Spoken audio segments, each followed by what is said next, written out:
할렐루야. 예.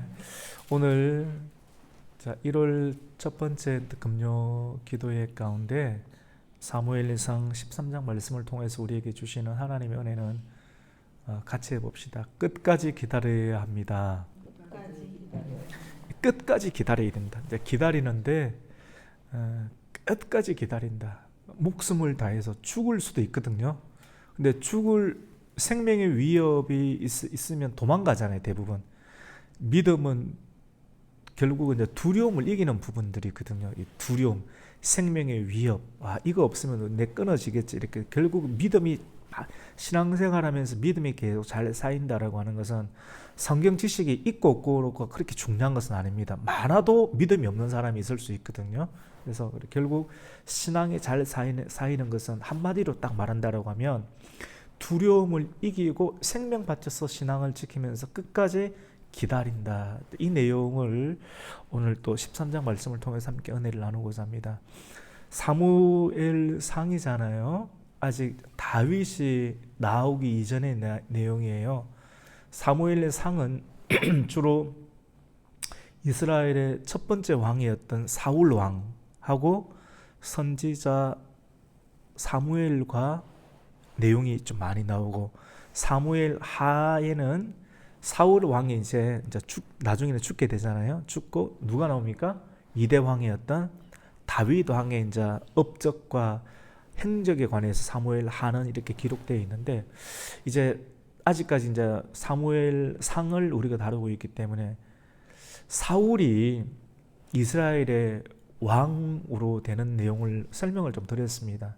왜냐하면 이스라엘의 백성들이 여호와 하나님이 있음에도 불구하고 다른 나라들 이렇게 보니까 눈에 보이는 왕이 있으니까 왕이 나라가 강건하더라, 건강하더라. 적들 블레셋도 왕이 있으니까 이방 나라에도 왕이 있으니까 이방 나라 세상의 왕들을 보면서 하나님을 믿는 교회도 왕을 세우자 이렇게 이야기를 한 거거든요. 그러니까 하나님 입장에서는 기분이 좋을까 안 좋을까요? 권사님들 안 좋아요. 제가 어린아이 식으로 설명하는 딱 맞는 거거든요. 하나님의 입장에서는 기분이 되게 나빴어요. 하나님도 기분이 있습니다. 하나님께서 기분이 안 좋았는데, 그래서 선지자가 중간에 사무엘이 백성들 이렇게 하면 안 된다. 하나님이 우리의 왕이신데 왜 다른 나라들을 보면서 이 하나님 이스라엘이라고 하는 교회를 이렇게 이끌어 가려고 하느냐.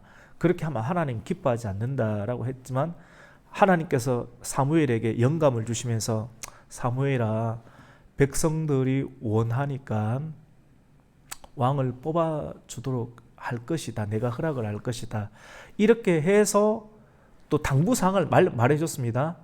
너희들이 정말 좋아서 왕을 뽑지만 왕을 뽑아놓으면 너희들이 원한 대로 되는 것이 아니라 너희들의 아들들은 그들의 군사가 되어야 되고 노동을 해야 되고, 너희들의 딸들은 그 왕과 왕의 신하들을 위해서 음식을 해야 되고 또 세금을 내야 되고 이런 당부 상황을 말했습니다. 너희들이 생각하는 만큼 그렇게 행복하지 아니할 것이다. 이름에도 불구하고 너희들이 원한다면 왕을 뽑아주겠다라고 해서 하나님께서 지명해 주신 사람인데, 그 첫 번째 사람이 누구냐면 사울입니다. 사울이 왕으로 이제 제비 뽑기를 통해서 이렇게 했을 때 사울이 베냐민 지파인데 베냐민 지파가 뽑히게 되었고, 12개의 지파 가운데 그 다음에 또 베냐민 지파 속에서 또 제비뽑기를 하니까 사울의 아버지 이름이 기스였습니다. 기스가 뽑히게 되었고, 또 기스의 아들들이 있잖아요. 아들 중에서도 사울이 딱 이렇게 뽑히게 되었죠. 그래서 그러면 사울 이름이 딱 나왔는데 사울을 이렇게 호명을 했을 때 사울이 나오지 않는 거예요. 어디 갔을까요?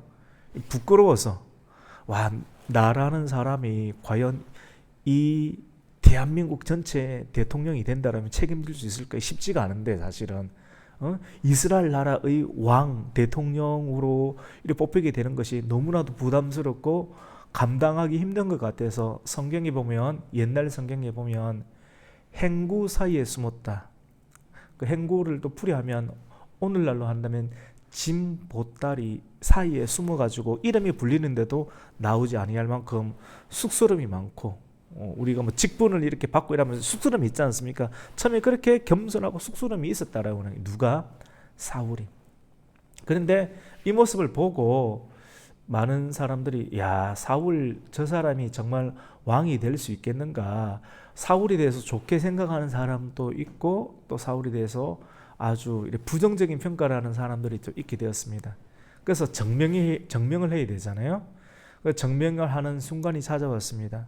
이스라엘 나라 가운데 전쟁이 터졌는데 암몬 아시죠? 들어보셨죠? 암몬 사람 나하스라는 사람이 있는데 나하스라는 말은 뱀이라는 뜻입니다. 참 뱀은 안 좋잖아요. 사실은 암몬 사람 나하스가 이스라엘 나라의 길르앗 야베스라고 하는 땅을 갑자기 쳐들어와서 전쟁을 선고하는 거예요. 그래서 길르앗 야베스 사람들이 갑자기 이 암몬 사람들이 쳐들어와 오게 되니까 쉽게 말해 전쟁을 할 수 있는 힘이 없어요. 이스라엘 사람들은. 그래서 장로들이 대표적으로 나아가서 우리와 화해합시다. 우리가 당신들에게 조공을 할 테니까 화해 협정을 맺읍시다 라고 좋게 어르신들이 나아가서 이야기를 했습니다. 그러니까 이 나하스는 불뱀처럼 생긴 뾰족한 사람이 말을 악하게 해요. 공짜로는 안 된다. 이건 암몬 사람과 이스라엘 사람들이 어떻게 보면 오늘날 하면 육촌 형제지간이지 않습니까? 사실은 아브라함의 자손들이 이스라엘 사람들이고 아브라함의 조카가 아브라함의 롯이 있잖아요. 롯과 둘째 딸이 결혼해서 암몬이잖아요. 이렇게 그 족속들이잖아요. 그것도 육촌지간이 되는 어떤 형제 국가인데도 불구하고 굉장히 앙숙처럼 이렇게 되어 있는 거예요. 그래서 어떻게 말을 하냐면 너희들의 오른쪽 눈을 다 뽑아버린다. 한두 사람이 아니라 오늘날 또 뭐 말을 아주 좀 묘하게 뾰족하게 하는, 제가 오늘날의 시대를 보면 뭐 사람들을 죽이겠다, 뭐 끌어내리겠다는 아무 말도 아니고 뭐 사형이다, 뭐 죽이겠다, 뭐 이런 말들이 나하스처럼 뱀에 물린 것처럼 뾰족하게 하는 게 나하스처럼 이렇게 하는 거예요. 그러니까 어른들의 마음이 얼마나 덜컥 내려앉겠습니까? 그래서 일주일간의 시간을 좀 달라, 이웃 가운데 우리가 눈을 빼서 너희들한테 주든지 아니면 일주일만의 시간을 달라라고 했을 때 이스라엘의 장로들이 이 길랏 야베스라고 하는 그 지역, 이스라엘의 지역의 장로들이 전령들을 보냈습니다. 이스라엘의 전령들을 보내서 우리가 암몬 사람들의 공격을 받게 되었는데 잘 지내려고 하더라도 그 말로서는 안 되고 누나를 다 뽑아내야 된다라고 이렇게 이야기를 한다라고 하니까 사람들이 다 울었어요. 왜냐하면 싸울 수 있는 힘이 다 안 되니까 이스라엘 사람들이 울고 있었어요. 근데 사울은 그때 왕이 되은 거예요. 왕이 되었는데 왕이 되었지만 또 처음 초대 왕이었기 때문에 자기 집에서 자택 근무하는 어떤 왕이었고 농사를 지었습니다. 농사를 지었고, 그래서 농사를 지었는데 소 두 마리를 멍에를 딱 씌운 것을 두고 한결이라고 하거든요. 한결이 소를 이렇게 딱 가지고 농사를 짓고 밭을 갈고 있는데 사람들이, 백성들이 울고 있는 거예요. 설비에서 이 나라를 어떻게 막 나라를 걱정하면서 울고 있는 거예요. 그래서 사울이 그 어르신들이 울고 있는 것을 보고 어르신들 왜 울고 계십니까? 왕이 이제 그렇게 이야기를 하니까 우리가 전령이 이야기를 들었는데 암몬 사람이 쳐들어와서 길랏 야베스 땅의 사람들과 화해를 두 눈 쪽에서 오른쪽 눈을 다 빼야지 화해를 한다라고 하니까 그때 하나님의 영이 그 이야기를 딱 듣는데 백성들은 꼼짝 못해갖고 어떻게 말을 저리 악랄하게 하지? 한쪽으로 계속 치우치고 악랄하게 하니까 이게 이러다가 기울어지는 것 같아요, 이 나라가. 근데 그런 상황인데 사울에게 하나님의 영이 충만하게 임했습니다. 할렐루야. 충만하게 임하는 거예요. 그 사람들이 두려움이 다 있잖아요. 아이고 어쩌나 저 상황을 어떡하나 저러다가 진짜 큰일 나는 거 아니겠나 이런 생각이 드는데 사울에게 하나님의 영이 충만하게 임하니까 야 둘이 사울도 처음에는 기름 부음 이래 받을 때 행구 사이에 숨었다고 했잖아요. 근데 성령이 쫙 임하게 되니까 다 어디서 그런 담담이 일어났는지 자기가 방금 농사짓던 소 2마리 있잖아요. 2마리를 갑자기 일어나면 거룩한 분노가 일어나는 거예요. 분노가 일어나서 소 2마리를 좀 현장감 있게 이야기를 해도 됩니까? 용서해 주시고 작사를 냈습니다. 진짜 작사를 냈어요. 예? 이게 성경적인 언어는 각을 뜬다. 근데 이런 말 하면 일반 사람들은 못 알아들어요. 작사를 낸다는 말 알아듣겠지. 각을 떠서 다 잡아서 죽여가지고 각을 다 떠가지고 이스라엘의 12지파한테 딱 보냈습니다. 편지로 소포로 보내면서 소포 가운데 문자를 메시지를 다 보낸 거예요. 오늘날 하면 뭐라고 보냈냐면 암몬 나라에 쳐들어왔는데 길라니 아베셀이 이렇게 오른쪽 눈을 빼라고 하는데 하나님이 내게 임해서 이렇게 했는데 너희들이 지금 군사를 내가 모으려고 한다. 왕으로서 다 소집령을 내렸는데 만약에 내 이 이야기를 듣고도 소집령에 따르지 않는다면 여러분들의 뭡니까? 소들을 요 모양처럼 다 만들어 버리겠다라고 딱 하니까 백성들이 한마음 한뜻이 쫙 됐습니다. 할렐루야. 이 한마음 한뜻이 굉장히 용기를 내는 거예요. 오늘날 우리에게도 용기가 너무 필요한 거예요. 그래서 용기를 내어서 쫙 모이는데 이제 이스라엘 나라 가운데는 이스라엘 나라가 북쪽 이스라엘이 있고 남쪽 유다가 있잖아요. 북쪽에서 3만 명, 그 다음에 남쪽 유다 지파에서는 3천 명 정도. 그래서 한 3만 3천 명 정도가 이렇게 쫙 모이게 되었습니다. 그래서 사울이 이 3만 3천 명의 부대를 세 부대로 딱 나누어 가지고 암몬의 그 적진의 중심 가운데 들어가서 하나님 영이 함께하고 이스라엘들이 하나가 똘똘 뭉치니까 그 암몬은 어떻게 합니까? 그 악랄하게 말하는 그 사단의 그런 구렁텅이 소굴을 들어가서 확 해줘 버리니까 우리가 신년에 설교했던 것처럼 이 지역에 물이 좋지 않으니까 악의 근원에 뭐를 뿌렸다고 했습니까? 소금을 뿌렸다잖아요. 소금을 뿌리는 것처럼 말씀이 충만해서 그 안에 들어가서 콱 전쟁을 치르니까 여호와 영이 함께해서 그 암몬 지역을 격퇴하게 된 줄로 믿습니다.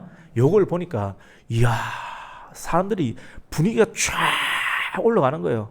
사울이 된 지지도가 쫙 올라가는 거예요. 처음에는 지지하는 사람이 그렇게 많이 없었거든요. 사울 보고 오늘날의 용어를 치는 거예요. 그런데 이 암몬을 격퇴하는 걸 보고 사울의 지지도가 쫙 올라가니까 이제 너도 나도 하는 말이 누가 처음에 어떤 사람이 이야기를 하는 거예요. 사울이 우리의 리더가 될 수 있겠는가, 왕이 될 수가 있겠느냐라고 말했던 반대 의견을 냈던 자가 어디 있겠느냐. 그 사람들 죽여버리겠다라고 하니까 사울이 균형감이 있잖아요. 중심을 딱 있잖아요. 그러니까 오늘은 어느 누구도 죽이지 마라.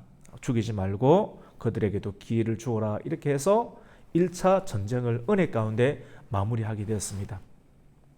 그리고 오늘 이제 사무엘 13장 내용은 2차 전쟁이 일어나는 내용이에요.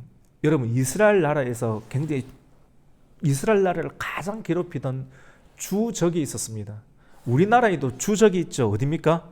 북한이죠. 맞죠? 끊임없이 우리가 적적 개념을 가지고 분단 가운데 있는데 이렇게 이스라엘 나라 가운데 주적은 어디입니까? 다윗과 골리앗의 싸움을 보면 어디입니까? 블레셋이거든. 같이 해봅시다. 블레셋이거든. 블레셋이 이번에 쳐들어왔어요. 이스라엘 나라가 선지자 사무엘을 통해서 하나님께 요구했던 게 우리도 왕을 달라고 한 게 뭐냐면 블레셋 때문에 그렇거든요.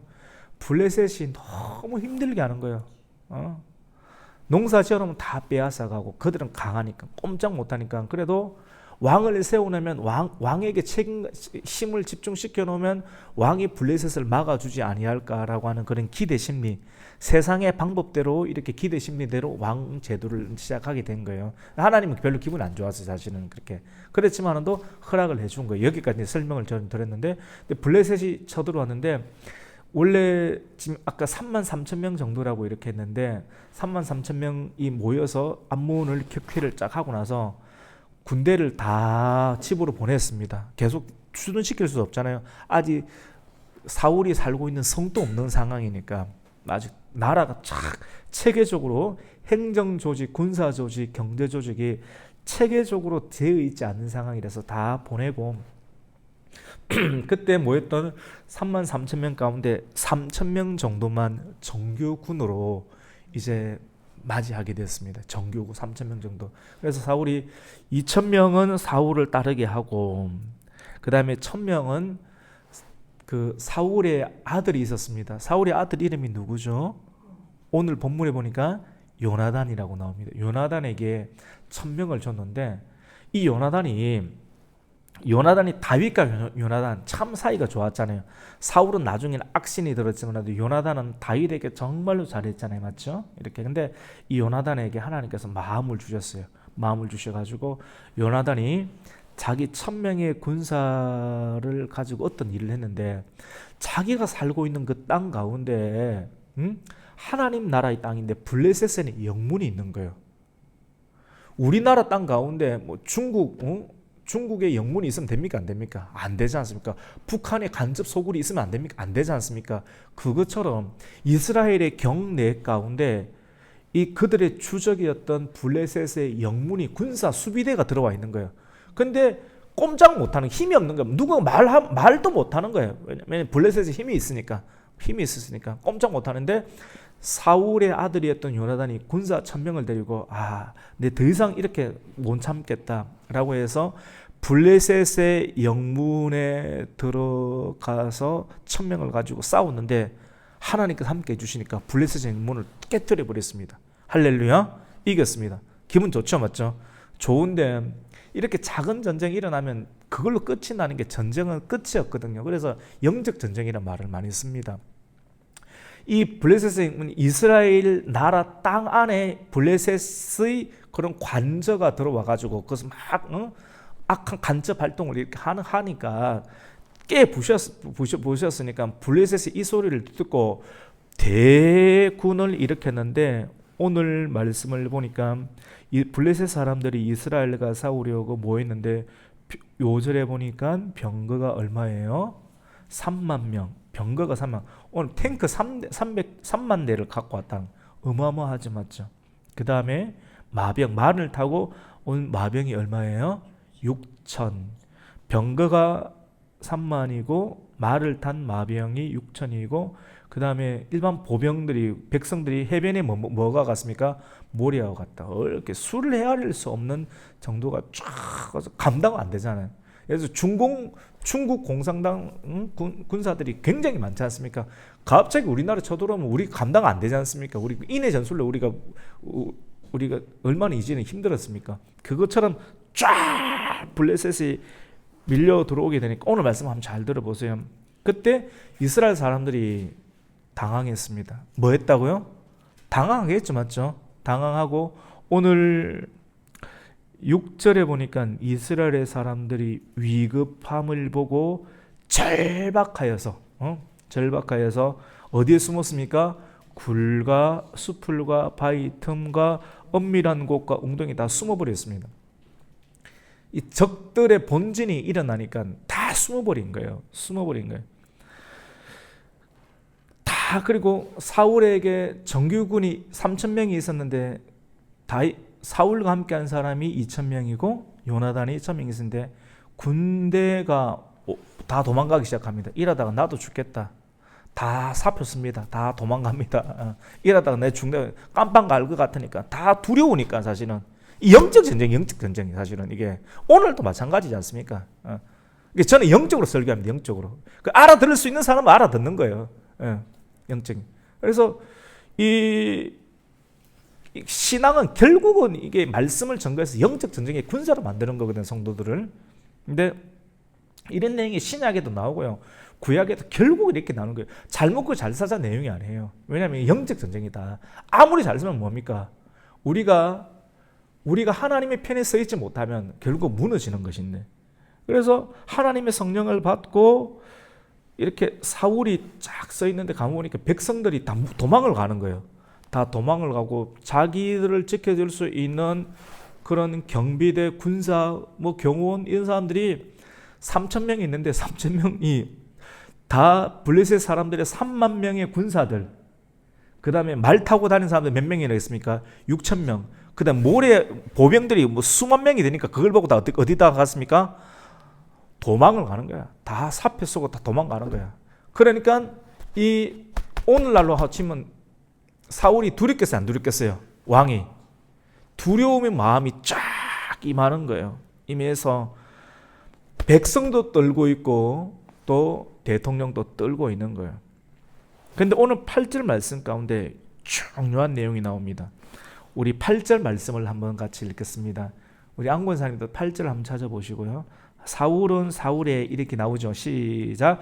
사울은 사무엘이 정한 기한 대로 이레 동안을 기다렸으나 사무엘이 길갈로 오지 아니하며 백성이 사울에게서 어떻게 됩니까? 흩어지는. 저를 한번 보십시오. 오늘 이 내용이 굉장히 중요한 내용이에요. 아주 중요한 내용. 그러니까 오늘 말씀의 제목이 뭐라고 했습니까? 끝까지 뭐 해야 된다고요? 기다리라. 근데 사울과 선지자 사무엘 사이에 협약이 있었습니다.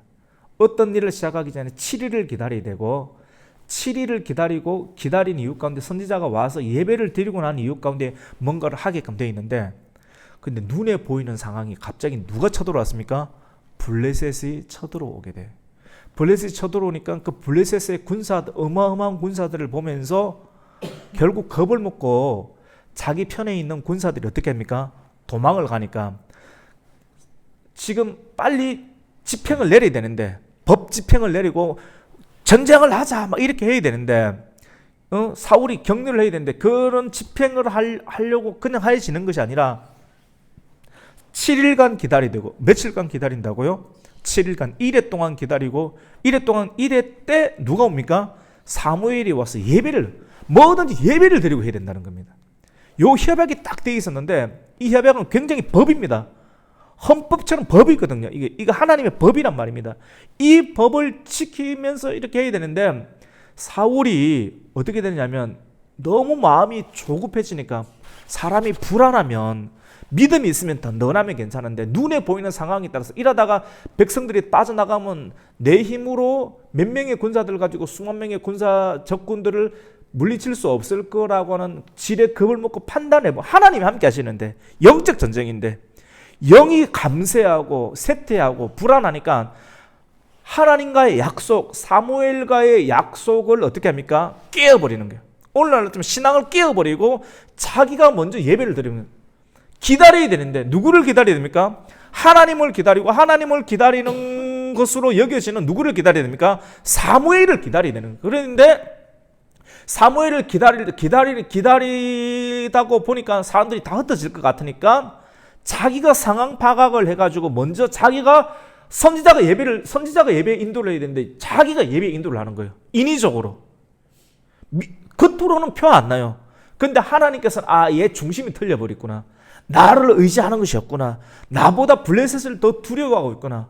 사람들의 숫자에 의해서 하나님을 진짜 믿지 못하고 숫자에 의해서 돈에 의해서 사람의 수에 의해서 얘가 밀렸구나. 신앙이 떨어져 버린 거예요. 예배를 안 드렸다는 게 이해되시죠? 그렇게 되어서 먼저 예배를 자기가 침례를 해버리는 거예요. 왜냐하면 조급해서. 같이 해봅시다. 조급하지 맙시다. 신앙입니다. 결국 성경을 수천 번 예배드리고 이래도 결국 우리 만들어지는 것은 조급함을 이기는 거예요.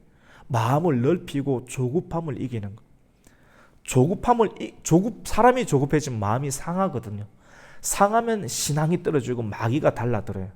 마귀가 달라들어서 몸을 해집고 난 사람의 상황을 두고 뭐라고 하냐면 사람의 마음이 위축되고 두려움 가운데 빠지게 되고 그러니까 인위적으로 신령과 진정으로 예배를 못 드리고 자기가 먼저 하나님보다 앞서 나가서 행동을 해버리는 거예요. 왜냐하면 사람들의 마음, 민심을 잡으려고. 그러니까 하나님 항상 테스트를 하십니다. 시험을 하시는 거예요. 사울에게도 시험을 하시는 거예요. 우리 모두에게 시험을 하십니다. 그 시험을 잘 이기게 돼요. 이 영적 전쟁이라는 게. 이게 성경적 말씀도 가르쳐야 되지만도 성도들에게 영을 심어 넣어주고 영적 전쟁을 심어 주어서 결국 이 교회도 지키려면 영성이에요. 영성. 돈 문제도 아니에요. 사람의 숫자의 문제도 아니에요. 결국 영성의 문제라니까요. 영성을 지켜야지만이 나라도 지킬 수가 있고 가정도 지킬 수가 있고 나 자신, 여러분 자신도 지킬 수가 있는 줄로 믿습니다. 이 관계가 너무 중요하다는 거예요. 근데 이게 웬일입니까? 선지자 사무엘만 예배를 드릴 수가 있는데 사무엘이 오기 전에 자기가 조급해지니까 자기가 번제를 드려버렸잖아요. 왕이 해서는 안 될 짓을 해버렸거든요. 우리가 보기에는 뭐 그러나 저러나 뭐 상관없는 거 아니야? 아닙니다. 이게 엄청난 믿음의 행위라고 하는 거예요. 믿음. 설명을 다 드렸습니다, 제가. 그래서 믿음이 없는 행위들을 딱 드리고 번제를 딱 드리기를 마치니까 누가 옵니까? 사무엘이 옵니다. 우리 10절 말씀, 우리 9절과 10절을 한번 읽습니다. 시작. 사울이 이르되 번제와 화목 제물을 이리로 가져오라 하여 자기가 번제를 드렸더니 번제 드리기를 마치자 누가 옵니까? 사무엘이 온지라. 사무엘이 나가서 약간 어색하지만 나가서 맞이해서 문안을 하였는데 왜 이렇게 늦게 왔습니까? 오셨습니까? 당신이 늦게 와서 내가 어쩔 수 없이 예배를 드렸습니다. 사람들은 다 흩어지니까 흩어져서 내가 예배를 집례했습니다 라고 하니까 선지자 사무엘은 똑바로 이야기를 해야 되거든요. 여러분 선지자가 똑바로 이야기할 수 있도록 해줘야 됩니다. 똑바로 뭐라고 이야기를 하느냐? 오늘 13절 내용입니다. 같이 읽습니다. 시작. 사무엘이 사울에게 이르되 왕이 망령되이 행하였나이다. 왕이 왕의 하나님 여호와께서 왕에게 내리신 명령을 지키지 아니하였도다. 그리하였더라면 여호와께서 이스라엘 위에 왕의 나라를 어떻게 해요? 영원히 세우실 것이거든. 근데 왕이 하나님의 테스트에 대해서 넘어갔다. 나와의 약속처럼 보이지만 선지자의 약속은 하나님과의 약속을 깨어버렸기 때문에 믿음이 없는 것을 드러냈기 때문에 사울의 왕위는 영원하지 않다. 1대밖에 못 갔지 않습니까? 그래서 다윗에게 넘어가게 된 거예요. 이 기다림이라는 건 너무나도 중요합니다. 조급함, 기다리지 못하는, 사랑은 오래 참는 것이라고 하지 않습니까? 오래 참는 것, 사랑은 온유하고 오래 참고 바라보는 것, 오래 참는 것, 기다리는 것. 저도 신앙생활하면서 성경의 지식도 많잖아요. 목회자니까 얼마나 많겠어요. 근데 그런 지식만으로 사람의 마음을 얻을 수도 없고 목회도 안 되고요.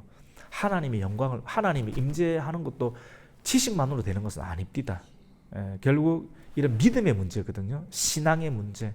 신앙은 하나님과의 관계의 문제거든요. 그래서 관계를 깨뜨리면 성령이 떠나가요. 성령이 떠나가면 사단의 밥이 되는 거예요. 이 사울이 성령이 떠나가니까 사단의 밥이 됐잖아요. 악신이 들러가지고 미친 짓을 하고 나라를 구원한 다윗을 어떻게 합니까? 막 죽이려고 사람을 미쳐버리기 시작하는 거예요. 그래서 같이 해봅시다. 오래 참아야 됩니다. 오래 참는 것, 기다리는 것. 기다리는 것은 지혜라고 하잖아요. 지혜는 성령이 임해서 사람에게 나타나는 모습이 지혜잖아요. 기다리는 것을 지혜라고, 기다리는 지혜를 주시옵소서. 쉽게 화내지 않고 아이고 어떻게 저렇게 되면 뭐 망하는 거 아닌가? 아니에요. 안 망합니다. 할렐루야. 안 망. 왜냐 사울은 저 사람들 빠져나가면 망할 거라고 생각한 거예요. 나를 지키는 육신의 군사들이 블레셋에 의해서 도망 다 빠져나가면 나를 지키는 것이 눈에 보이는 군사들이라고 생각한 거예요. 하나님을 믿어야 됩니다. 할렐루야. 근데 하나님을 믿는 것보다 눈에 보이는 것을 더 믿다 보니까 마음이 어떻게 됩니까? 조급해지는 거예요. 목회도 그렇게 해야 되는 거예요. 목회도 조급해지면 안 되는 거예요. 신앙을 바르게 잘 가르치고 차근차근. 그러면 어느 순간 축 밀려 들어오는 하나님의 은혜가 있습니다. 어느 순간 감당 못하는 하나님의 은혜가 나타나게 되는 것이죠. 그것이 성경의 내용이라고 볼 수 있습니다. 같이 해봅시다. 끝까지 기다려야 합니다. 그럼 끝까지 기다리면 망할 수도 있습니다. 그런데 망해도 괜찮아요. 주 안에서 망하는 것은 망하는 것이 아닙니다. 근데 망한다라고 막 사단이 소리를 주는 거거든요. 그러니까 네가 해버리는 순간 사울처럼 돼버리는 거예요. 근데 망해도 괜찮아. 죽어도 괜찮아. 죽어도 주 안에서 죽는 죽음은 행복한 거예요. 할렐루야. 이런 믿음을 갖는 거예요. 이런 믿음을 가지면 그 순간 가운데 하나님께서 천군 천사를 돌봐주시는, 다윗이 왕이 되었을 때 다윗이 이렇게 사울에게 쫓김을 당했을 때 이런 경우들이 많았는데, 그럼 죽으면 죽으려다가 싸웠을 때 마지막 순간 가운데 하나님께서 기적적인 방법으로 살려주시는 예가 정말 많지 않습니까? 사울하고는 전혀 다르잖아요. 오늘 말씀을 통해서 이러다가 내가 죽겠구나. 그러니까 내가 먼저 해버려야 되지. 하나님보다 먼저 앞서지 마시고, 다 알아들으셨을 거예요.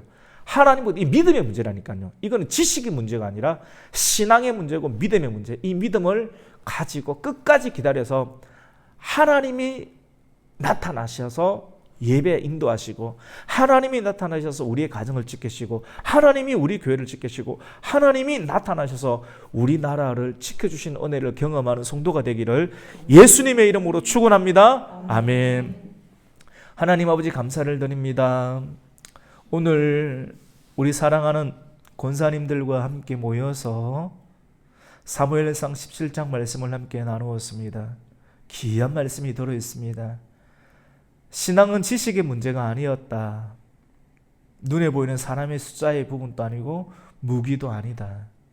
신앙은 하나님과의 온전한 관계요 믿음이다.